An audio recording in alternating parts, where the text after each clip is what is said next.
Hello, hello, and welcome back to Steel City Speedsters. Oh my goodness, Steel City Speedsters. Say that 5 times fast. First ever speedrunning marathon event held here at Tekko25, which is put on by the Pittsburgh Japanese Culture Society. We are so excited to be here with you, and we are ready to bring you several more speedruns throughout the day, including our next run, which we are already ready for. This is Toronite running Pokemon trading card game any percent glitchless.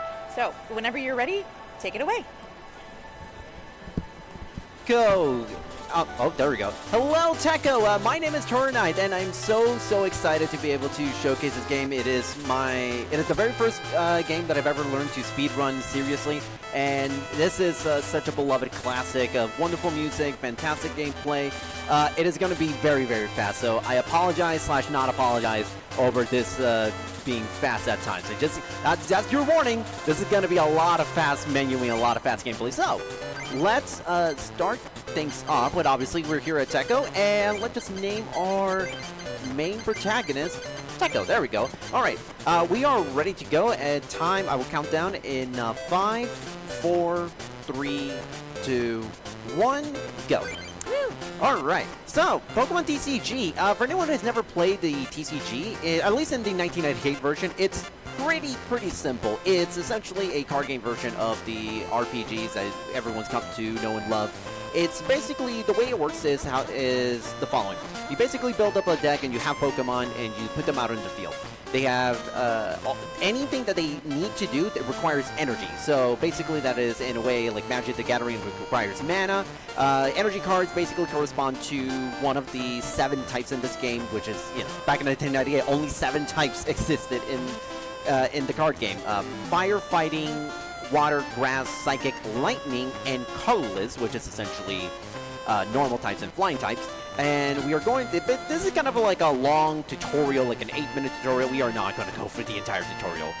This is a glitchless run. However, I'm going to cheat a little bit and show off the one glitch in this run, which we always like to show off in a marathon setting, called Dual Escape, which is we do certain button inputs when we actually start the game proper, and we're able to just automatically win the duel. And you can honestly use this strat, and you can kind of cheese this and beat the entire game in like 15-20 minutes. We're not going to do that. We're actually going to go play the game proper. And the way you win in PokemonTCG is the following. You basically, there are prize cards that each player has. In this game, the majority of them are going to be 4 prize cards. And we want to try, in order to win automatically, you have to be the first one to knock out your all of your opponent's Pokemon and collect every single prize card there is. However, if you knock out all of your opponent's Pokemon before you collect the final prize card, you win automatically. That is kind of the main way we want to be able to win this entire run, but there are going to be some instances where we are going to have to go a little bit long. Sometimes the AI can cheat a little bit, and trust me, they will cheat. Alright, so we're going to go now, starting with this Dual Escape, see if I can get this proper. Alright.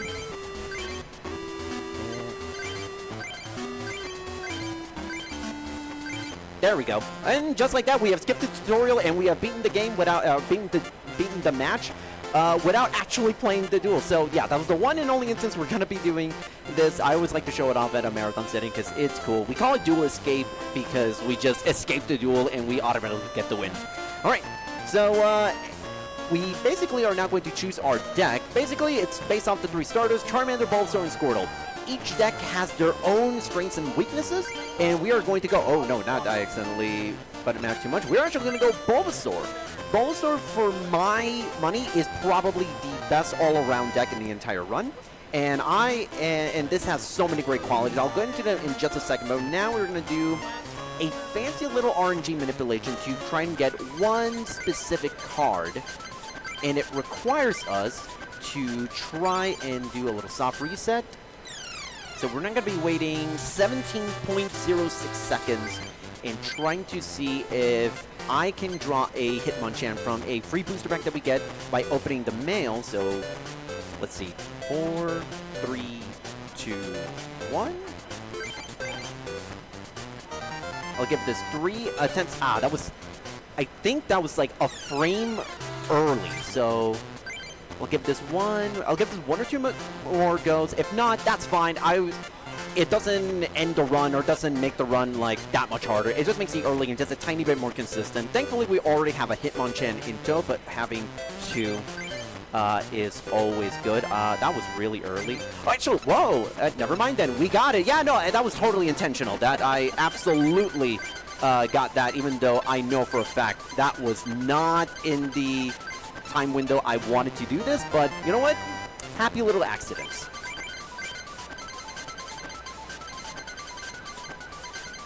So I want to know, if you are playing red or blue, which is your preferred starter Pokemon? Which one do you take? Now, everybody's entitled to their opinions. Some are wrong. Yeah, exactly. If we're talking just red and blue, I'm always on Team Squirtle. I've always, just even going all the way back into the anime, I've always loved the Squirtle and the Squirtle Squad with the shades. They are absolutely my favorite. I know it's probably the least popular of the three starters. I could be wrong. I don't know if there's any Squirtle fans out in the audience or on chat right now. Alright, so now we are going to start off with our first actual duel proper, and we are going to take away all of these Pokemon. We're just going to have Hitmonchan. Hitmonchan is going to be the only Pokemon we use in the 60-card deck for the first several fights of this run. And you're going to see just how fast the dueling can go, at least especially at a top level where I am at. So we're going to try to see how you're going to get a good idea how things go. So there's 2 versus 1. There is, this is actually pretty solid. So yeah, so you're going to see how things go. We're basically using that fighting energy to try to take out the opponent's Pokemon, starting out with a Rattata. The way weakness and resistances work in this game is if you get a Pokemon, so every Pokemon has their own individual typing. The 7 types that I had mentioned. It's not exactly one-to-one in terms of weaknesses and resistances. Like, you know, typically all fire types are weak to water. And, you know, all water types are weak to grass, and etc., etc., etc. It's a little bit different here because they don't go by that logic for all Pokemon. Some Pokemon have they may share types with certain Pokemon, but they also have different weaknesses and resistances. So one thing is really making sure that you have in your head every single Pokemon's weakness and resistances throughout the entirety of the run. Now, thankfully, Hitmonchan is absurdly strong in 1998 because it had a 70 HP, which, for those who play modern TCG, yes, 70 HP was considered a lot back then. Like, a lot, especially for an unevolved Pokemon.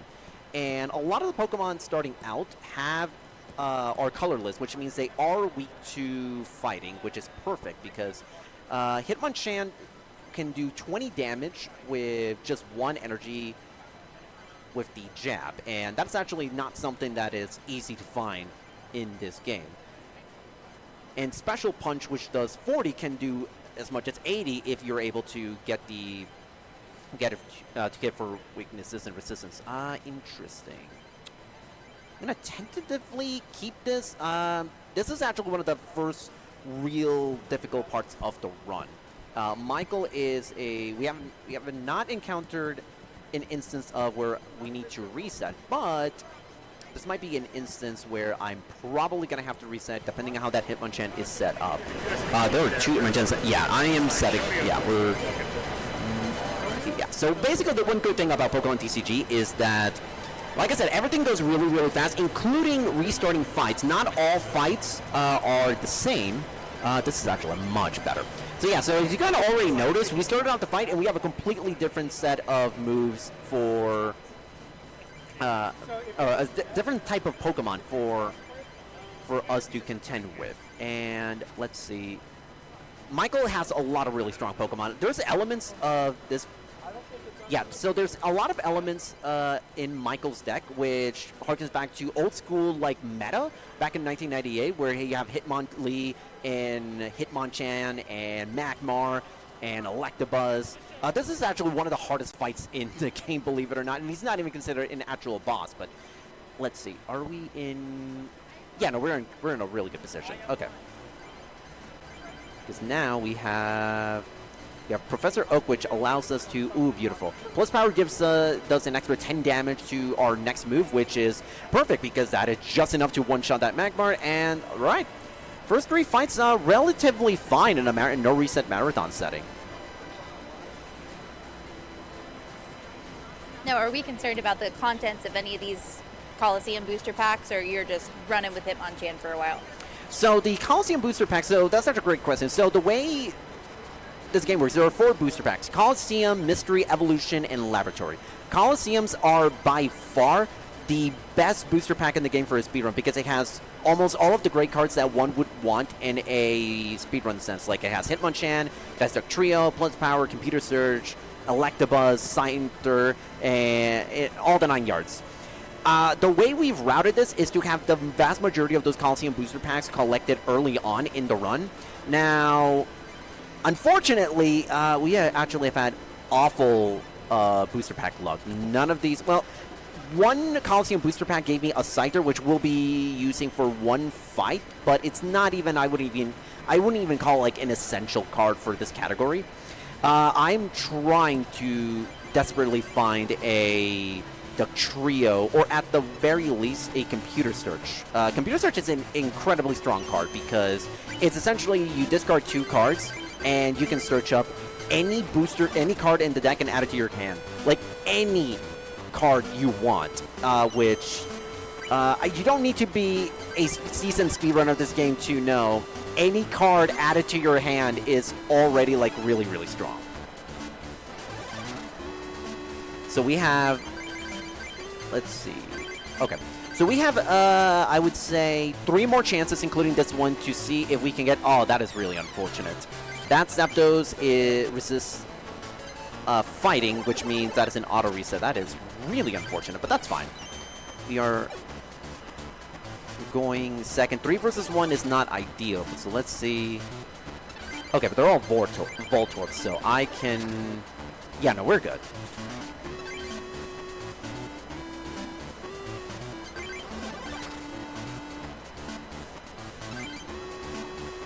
Yeah, of course, in a marathon setting, I get this really bad Brandon fight. Really interesting.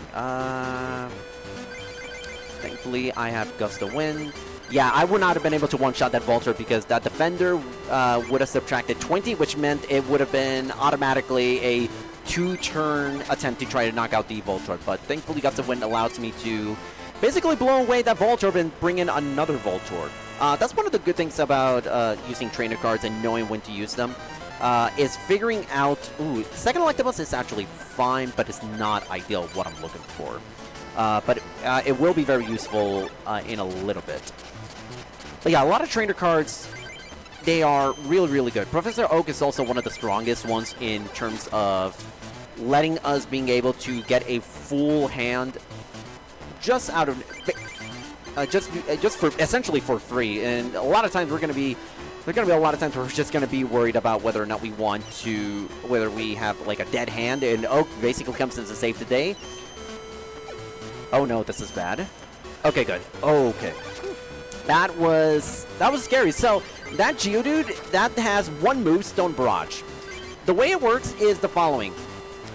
You flip a coin all the way until you land Tails. And you just keep flipping. If you have like 20 heads in a row, congrats, you keep flipping. And every single head does 10 damage. I have had instances where... Oh, beautiful Computer Search. That is actually perfect. That's wonderful. I have had instances where that Geodude flipped 7 straight coins landing in heads. Go do the math on the odds of landing 7 straight coin flips.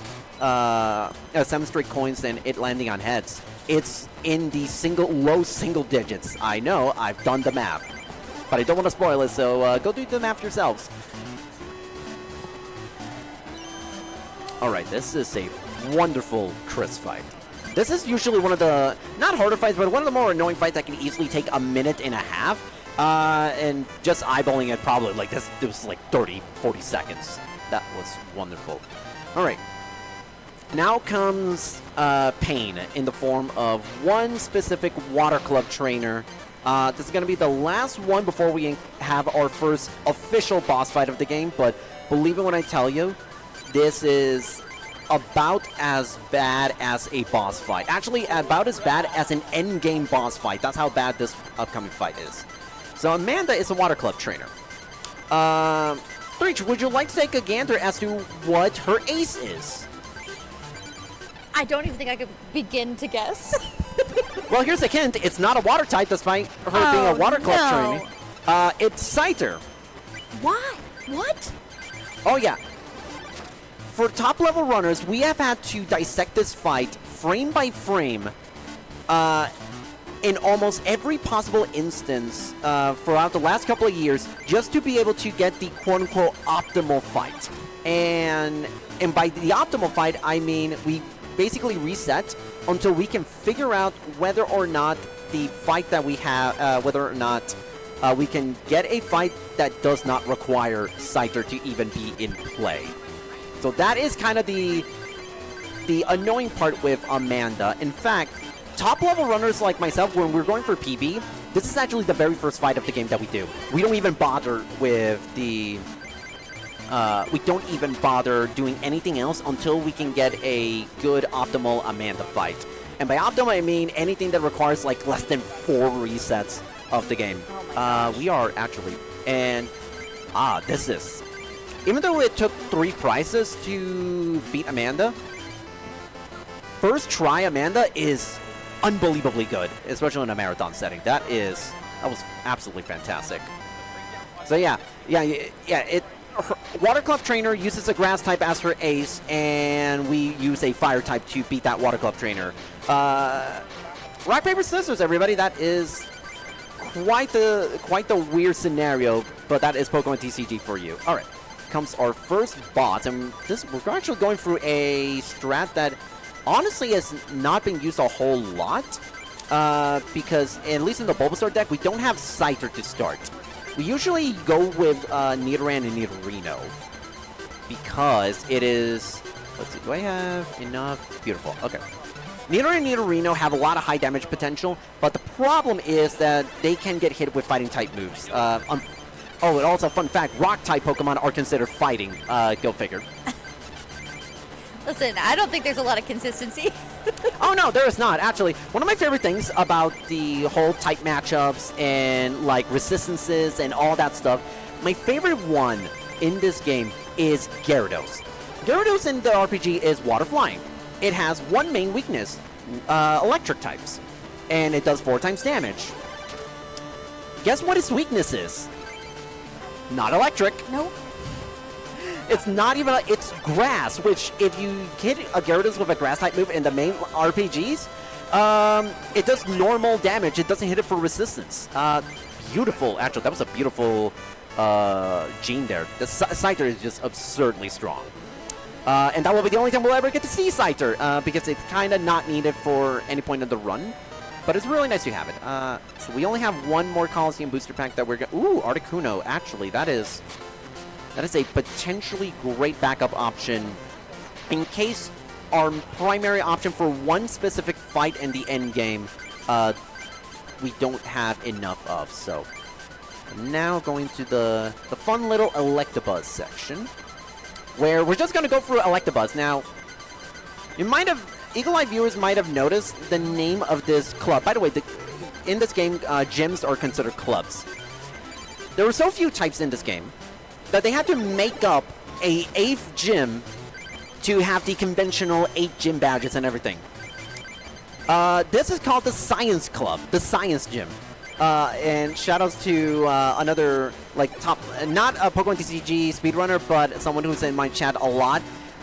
Would always say science is my favorite Pokemon type, and that is essentially what it is with this game. I feel like the science type is those combined Pokemon, like Dracovish, like the ones that are just the mutants at the end. I don't remember what number they're in or what generation they're in. You're about like 7 generations early in regards to this game. So fun fact, the only Pokemon games that I've played are Blue, Pokemon Go, and the Discord bot. So we're doing great. Oh yeah, no, we're good. You are 100% fine. So yeah, okay. So now we're gonna go for our final attempt at a duck trio because we only have one, which is actually really, really bad. Ideally, I would like to have 2, optimally 3 or 4, but beggars can't be choosers. This is, without a doubt, the easiest fight in the game. I'm not even kidding. Because she only needs 2 prize cards in order to win, which means it is almost impossible to get to have to reset because you only need to knock out 2 Pokemon, and she didn't even have 2 Pokemon. She only had 1, so we all already won automatically. Alright, come on. Heart of the Cards. I know it's the wrong franchise, but Heart of the Cards, guide me. Nope.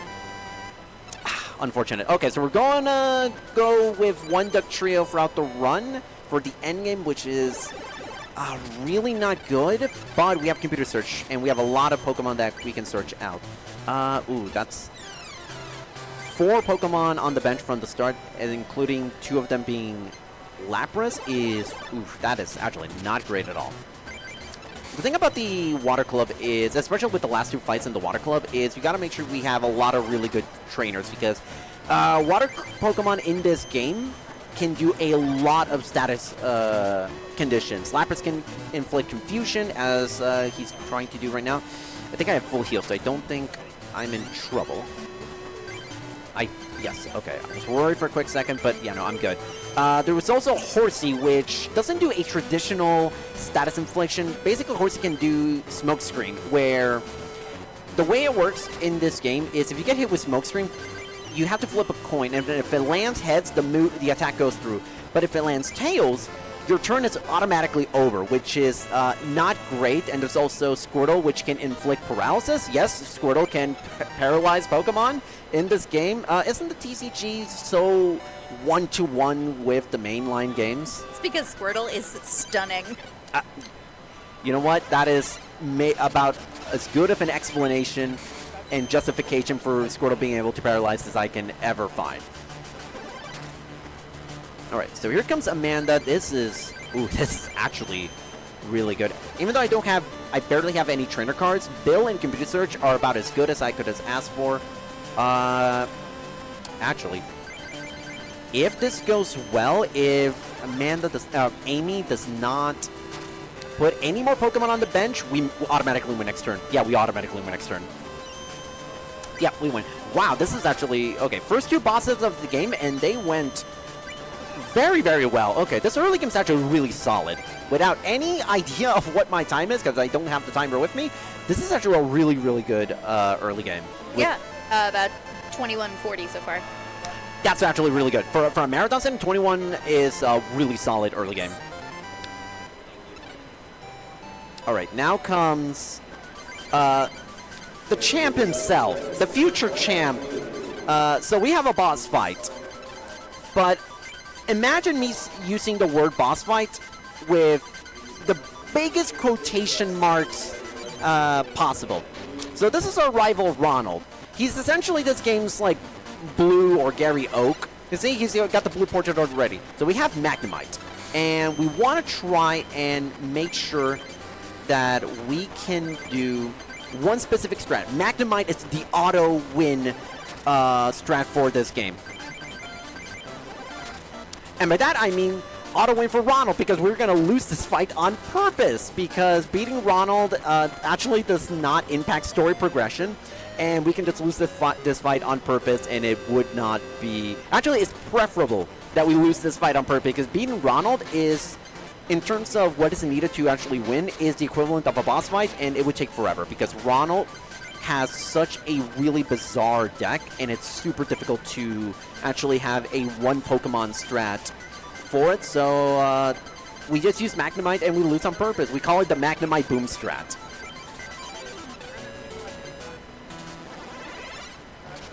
Alright, so we have... Okay, we have Pokeball, which allows us to search up if we... Actually, this is that landed Tails. This is actually a perfect time to explain coin flip RNG manipulation. So, one thing about this game is entirely dictated on a global frame rule that we can never see what is going on at all times. Every single frame that passes in this game completely changes everything in terms of the game state. Oh, that's actually good, gonna land hits. I was a little early on that, but that's fine. That's cool. Where's the trio? Oh, there it is. Almost at the very bottom of the deck. Wonderful. So the way this game works is every single frame dictates every single thing about a game state, and even outside of the game state. It can tell you what booster pack rewards you're going to be, depending on the frame that you open them, what your opening hand is, what your opponent's opening hand is, including coin flips. Your coin flips are also dictated by this. So, the only time the game the frames are not affecting anything is during most instances in a duel, where the frame rate is actually frozen in place. However, if we do certain actions, or if we find out that a coin flip is going to land a certain way, that we don't want it to land in a certain way, we actually don't use that coin flip, because then we know, okay, the coin that I just flipped, it's tails. So I'm not going to flip that coin. I'm going to reset that, and I'm going to make the opponent flip that coin because it is locked in and it will always go tails. The only exception is that there might be instances where the AI like arbitrarily changes things to its benefit, which whatever, which, you know, we have to deal with it. Where is the... Oh my god. The trio is at the bottom of the deck again. That's not a... That is... I'm not gonna take that as an omen that the trio is just gonna be really hard to find throughout the rest of this game, throughout the rest of this run. Ooh, let's see. Ooh, that is... We're actually gonna lose that fight unless I do this. So I'm just hoping that Chansey... Because Chansey has the ability to one-shot us with Double Edge. So let's see. I'm gonna use... Ooh, beautiful. Okay, this is a perfect example of... okay, this is a perfect example of that RNG coin flip manipulation. That next coin flip was gonna land heads, and now what was supposed to be that coin flip landing heads for Chansey now became a tails because we re-rolled the RNG because we knew that the next coin flip was gonna land heads, so we just took that heads for ourselves and re-randomized everything. So it gave us a 50-50 shot once more. So is the Doug Trio placement in the deck always random, or does that get shuffled around every time you deal? Like, how does that work? So basically the deck is pretty much set when you start a duel. However, stuff like using Pokeball or anything that allows you to peek at the deck will reshuffle your deck, which obviously we wouldn't be able to know where it is. Now we do have we do sometimes have a neat little quirk where we do stuff like we use a Pokeball or anything that allows us to take a peek at the deck without trying to actually look for anything specific. It's just to see, like, okay, the next few cards are going to be so-and-so. I'm good with not trying to reshuffle the deck automatically, and we just reset without reshuffling the deck, and because we know what the deck is going to look like, for at least for the next few cards. But the fact that in the two duels we've had the trio in the deck, it is almost at the bottom of the deck. I don't know if I am going to take that as an omen of things to come. No, I'm sure it's fine. Yeah, we're going to increase our drawing power a little bit by adding Gambler, which is a card that where you flip a coin, regardless of whether what the coin flip is, you flip a coin. If it lands heads, you draw 8 cards. If it lands tails, you draw only 1 card. The drawback is your entire hand is automatically reshuffled into the deck. So that is definitely, it's a big gamble, but I have a sneaking suspicion that we are going to need that. Ooh, actually. Like that Abra. In fact, I might actually need that Gambler really soon. And, of course, I get plus power. Now, I can't use plus power now because I don't want to waste it. Plus power is an absurdly strong card. I want to make sure. Okay, that is going to be fine. Ooh, actually, I'm glad I didn't use that gambler because that was going to be a coin. That coin flip was going to land tails. So, yay us. I actually didn't talk about this specific boss fight. Murray is maybe the most annoying fight in the entire game, not just from a speedrun, during the speedrun type of deal. Even from a routing perspective, this is the worst fight in the game because Murray is the only boss in the entire game where you are not allowed to challenge until you are able to. Ooh, okay, actually, Kangaskhan would be good. You are not allowed to challenge him until you get at least 4 badges. And so that has wreaked havoc on a lot of us speedrunners in terms of wanting to be able to do this fight early or do certain fights early, because then we're just thinking like, okay, what if we do this fight? What if we do this boss early or this section at certain points? And then, unfortunately, every time we ask that question, then we come to the conclusion we can't because of Murray. First it's Amanda, and then it's Murray. Yeah, oh my god, there's a lot of fights in this game that kind of wreaks havoc on some of the stuff that we would like to do. But thankfully, this Murray fight probably was a little bit longer than, like, optimal, but it's the fact that it was the first try, and we actually didn't even encounter the worst card in Murray's deck, which is Mr. Mime. Mr. Mime has a passive ability that is active at all times when it's out on the field. Unless it's hit with a status condition, but we don't have that ability to do that with the deck that we have. Any damage that does more than 20 to Mr. Mime is automatically nullified. So you cannot actually one-shot. It is actually impossible to one-shot Mr. Mime. In fact, it is extremely difficult to even two-shot Mr. Mime. So we actually, I'm actually glad that I got that Hitmonchan out from the get-go, because Hitmonchan is the perfect counter to Mr. Mime. The trio is 100% ineffective against Mr. Mime because its weakest move does 40, which means it can't do anything against Mr. Mime, so it will automatically lose. Alright. Now, do people miss the Magnemite Boom Strand? Well, here it is again. Oh. Surprise! Oh, wait, no. Missed input, there we go. Now comes the boom.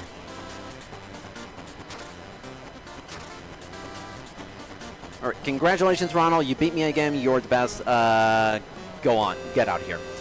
Beating Ronald really, like I said, it doesn't impact story progression whatsoever. The only thing that happens when you beat Ronald is you get a special promotional card, which is not even that good. It's 100% useless in the speedrun. But also, we also get a nice little prize for beating Murray, which is getting this promotional Mewtwo card, which we will use for the next couple of fights. So the plot for, the original Pokemon is you gotta catch them all. What's the point of this? Just to beat all the trainers? So what are we trying to do? It is technically also gotta catch them all, but only catch 4 specific cards. So they are, for anyone that remembers like the old school Yu-Gi-Oh, how Season 2 focused on the Egyptian gods, how like they're so uber powerful, there's only 3 of them and that's it. It's kind of essentially the same deal, except replace the Egyptian god cards with Mewtwo, Moltres, not Mewtwo. Let's see, what do I have to reset? Against my better judgment, I am actually keeping this. Against my better judgment, I'm keeping this. So yeah, so basically the whole plot, quote unquote, of the game is to be able to collect those hyper powerful cards, and you only do that by becoming the champion. Moltres, Articuno, Zapdos, and Dragonite. They are the super powerful cards that you collect at the very end, and that is essentially our objective. But the only way to get those is to collect all 8 medals and then go to the Pokemon Dome, which is this game's fancy name for the Elite Four and the champion. And fun fact about those hyper-specific powerful cards, they are game exclusive. They have never been printed to be used in an official game capacity because some of the abilities that those cards use are 100% outside of the scope of what you are able to do in Pokemon, in a regular Pokemon trading card game. It deals with a level of randomness that the original card game never actually took into account. So they are only game exclusive for that specific reason. Some of those cards, one specifically, has the power to win the duel on turn 1 without even doing anything. That's how strong some of these cards are.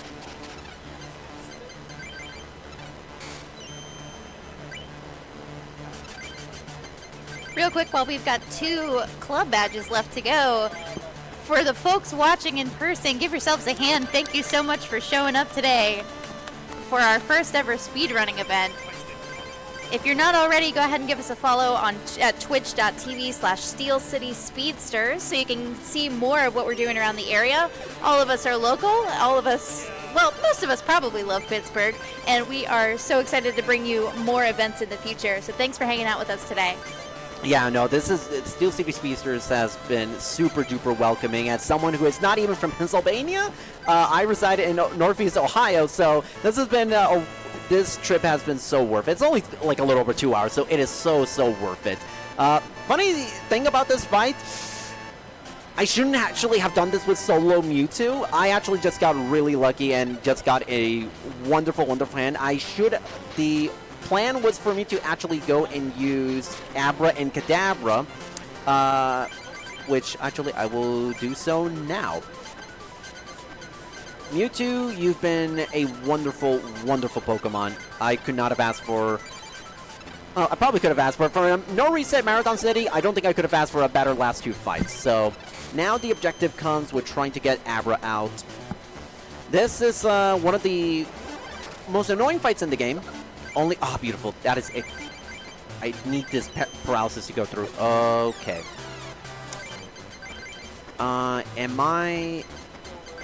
Yeah. I'm gonna have to just unfortunately keep, let this, oh really? Wow, a lot of tails. Yeah, unfortunately I have to take that Pikachu away. Thankfully, that Gust of Wind allows us to just fight that Weedle, which Weedle is not going to one-shot us. So I'm perfectly fine in that regard. But it is not easy having to contest with this particular deck. There's a lot... This specific fight, Brittany, I call it the Island of Misfit Toys fight because she has at least one of every Pokemon type there is in the game. And she has the most amount of Pokemon among the non-boss fights throughout the run, which makes for very long fights. Thankfully, that actually was not that bad. But we use Abracadabra as a kind of a catch-all type of situation because Abra can paralyze, which gives us a little bit of time to stall and set up our deck.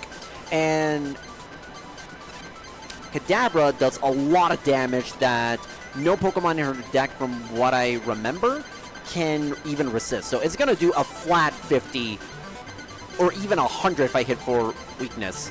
So this has been relatively fine. Okay, let's see what else can I add to my...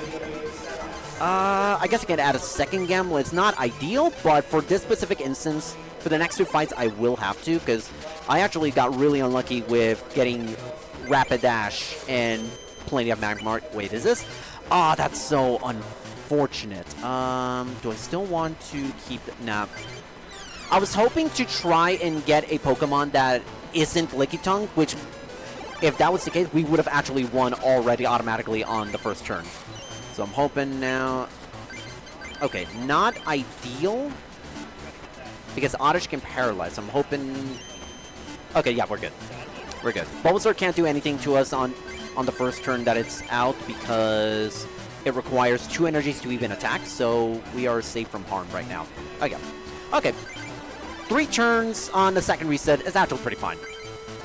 That's also one of the great things about this game is that you can reset, and in a lot of instances, resetting a fight and starting over actually does save you time as opposed to taking what the game gives you and just trying to work around the game. So that's the great thing about doing these resets, is the fact that it basically re-randomizes everything. And funny enough, this has actually been a relatively low amount of resets, actually, now that I'm thinking about it. I actually not had to reset a whole lot in this game. You look like, it looks like you can get back into battle so quickly, which I think you mentioned earlier. It basically, it goes so fast that it almost is, it doesn't make any sense to just try to play through it. Oh yeah, especially, like for example, that Lickitung, like, it was a 1 versus 1 with that Lickitung, and you would think to yourself, like, well, yeah, it's only one Pokemon, what's the worst that can happen? But the second instance, ooh, this is interesting. I'm gonna have to get a full heal right now. Thankfully, we have computer search, so no plus power and full heal. Better. Where's full heal? There we go. Almost at the bottom of the deck. Oh my god, that is... Why is every time I use computer search to add one card to the hand, it's almost always at the bottom of the deck. Make me sweat here. But yeah, that's the great thing, is the fact that, you know, resetting fights is not the end of the world. In a lot of instances, it's actually preferable. For anyone who has ever heard of what's called the sunk cost fallacy, where it's basically like it's something to the effect of, hey, I've invested so much time into something where if I reset, it feels like a complete waste. In a lot of instances, it is so much better to just simply take the L for a moment and just restart again, because it ends up being a lot better in the long run. Alright, finally. No paralysis here, and... Alright, that is actually medal number 8. I am hesitant to ask what my time is, because it's actually been a pretty solid marathon run of all things.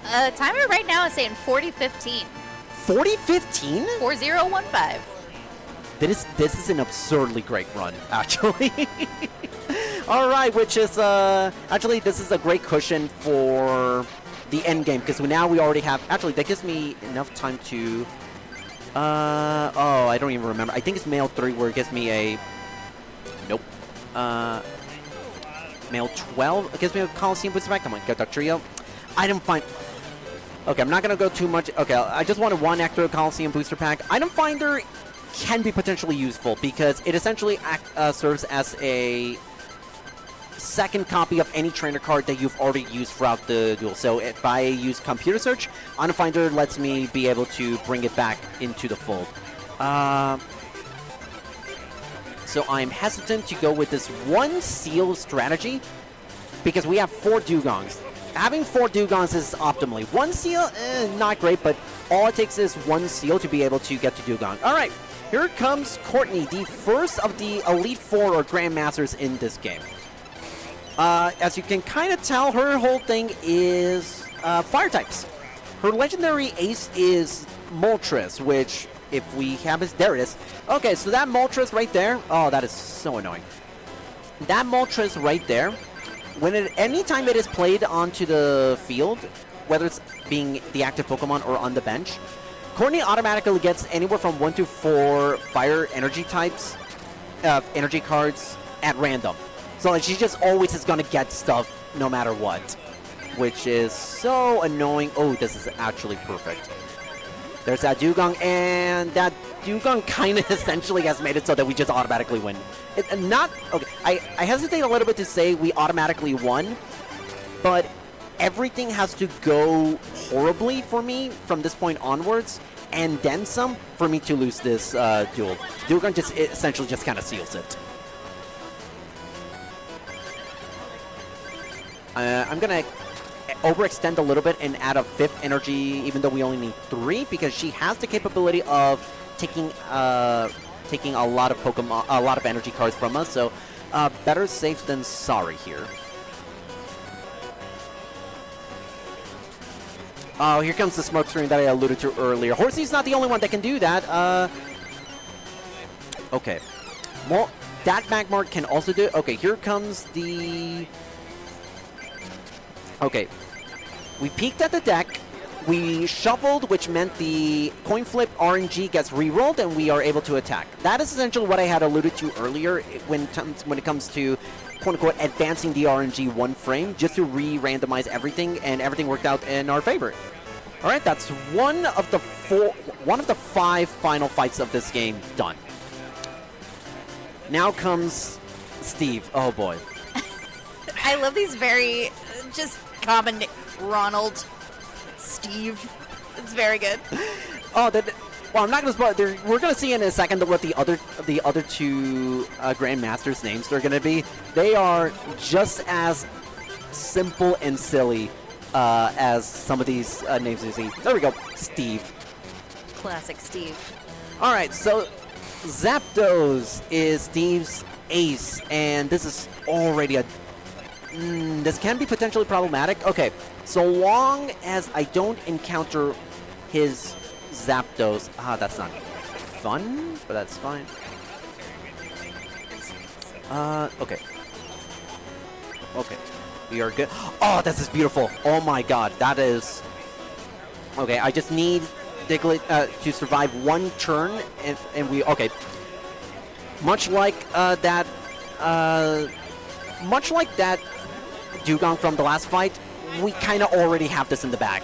Not gonna lie, we kind of already have this in the bag. We have not encountered this Zapdos yet, but if that Zapdos enters the field, its special ability makes it so it will automatically do 30 damage to any random Pokemon out on the field, which you would think like, okay, it's only 30 damage. Wow, we already won. That is, wow. 30 damage, like, okay, that's not so much. Diglett has 30 damage. Well, now you'd be thinking to yourself, wait a minute, hold on. Diglett resists lightning, so what's the problem? Zapdos' 30 damage auto ability bypasses resistances, so it will automatically knock out Diglett. Oh, that is a reset. All right, I didn't mean to gloss over the start of this fight against Jack. This is the hardest fight in the game, and it's not even close.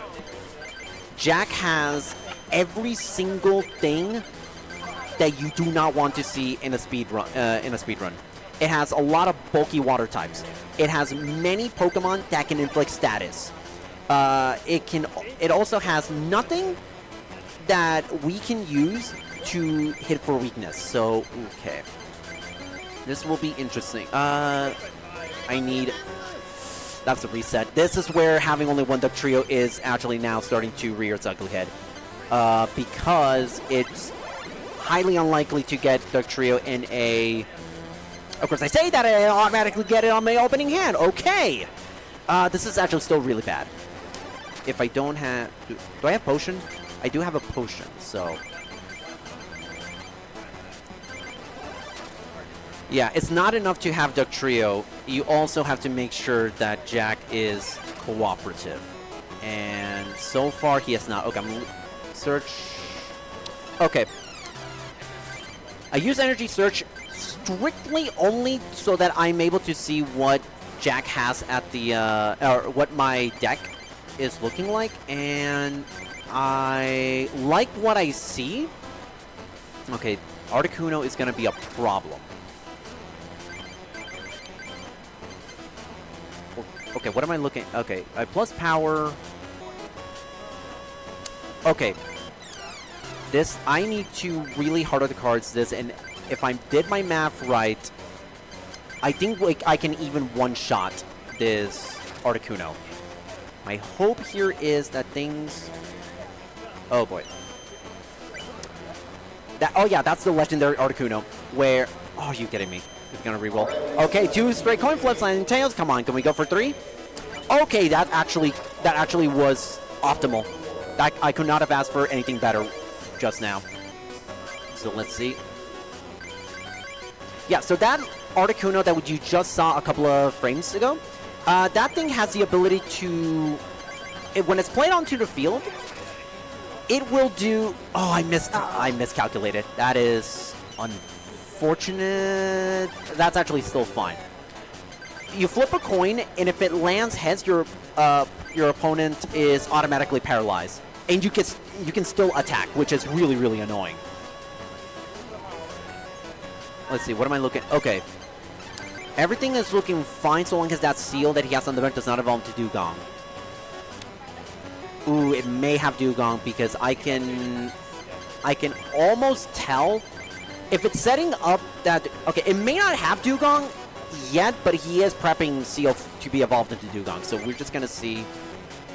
Okay, no, never mind. He was just hoping that things go well for him. Okay.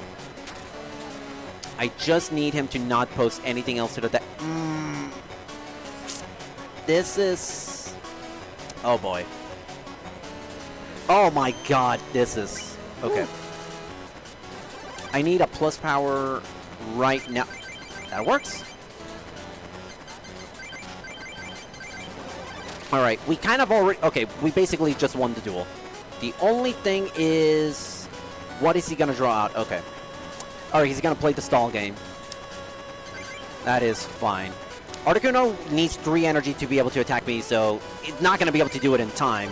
Ditto will only do 10 damage, so and I have 20 HP left. Oh, you are... Okay, good. We're good. Okay, I saw what the play was going to be.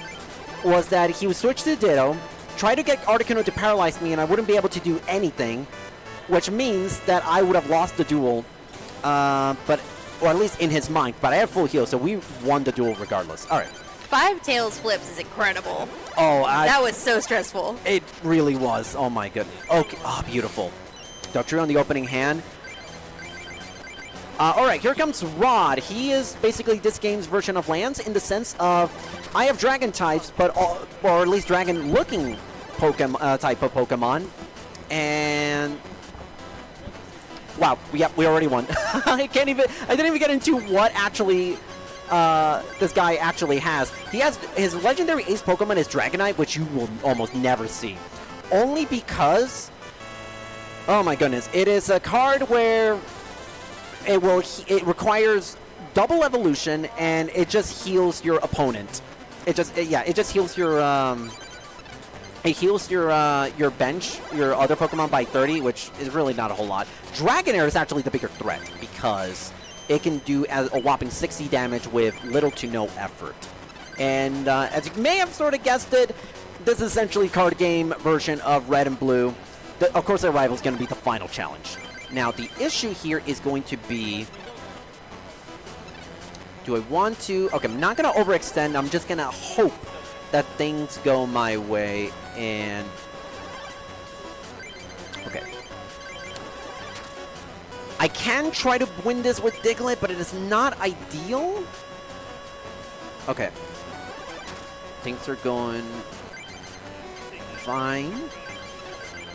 Eevee can knock me out if it's able to use Quick Attack.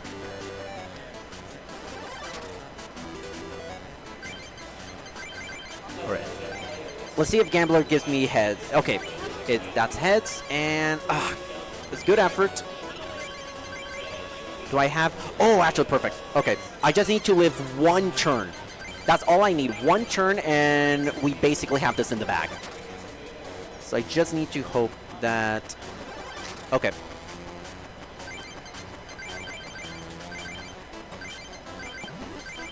I didn't want to take any chances, so we're just evolving a little bit early than expected. So Ronald, his deck is basically the Evolutions and Kangaskhan and every single legendary Pokemon that all the prior Grandmasters have. So now...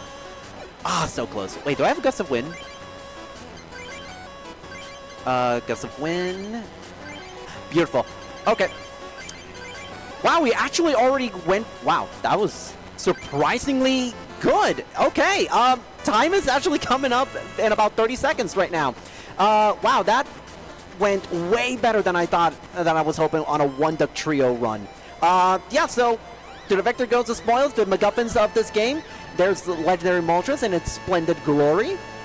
Articuno, which you saw way too many times for my liking in this run. Zapdos, which you never actually got to see throughout the run because Steve bricked a lot. And there's the Dragonite that you almost will never ever see in this run, in the speed game. And time.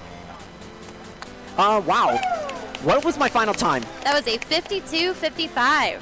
52. Oh my god, that is an excellent. I'm not sure if that's in a marathon sitting, if that's marathon world record. If not, it's maybe the second or third best marathon run of this game ever recorded. Nice job. That's awesome. On a 1-duck trio deck, it is absurd. So you said 40-51 when I got that 8th gym badge. That makes it... I think it was 40-15. Yep.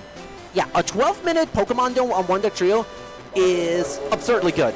This one was fantastic. I'm going to be honest. This one was excellent, and yeah, I couldn't be happier with being able to showcase this game in front of the beautiful people and wonderful people attending Tekko and everyone watching on Twitch. And I want to give a quick shout out to, first of all, to Alara, who was the person who invited me to be a part of this wonderful group.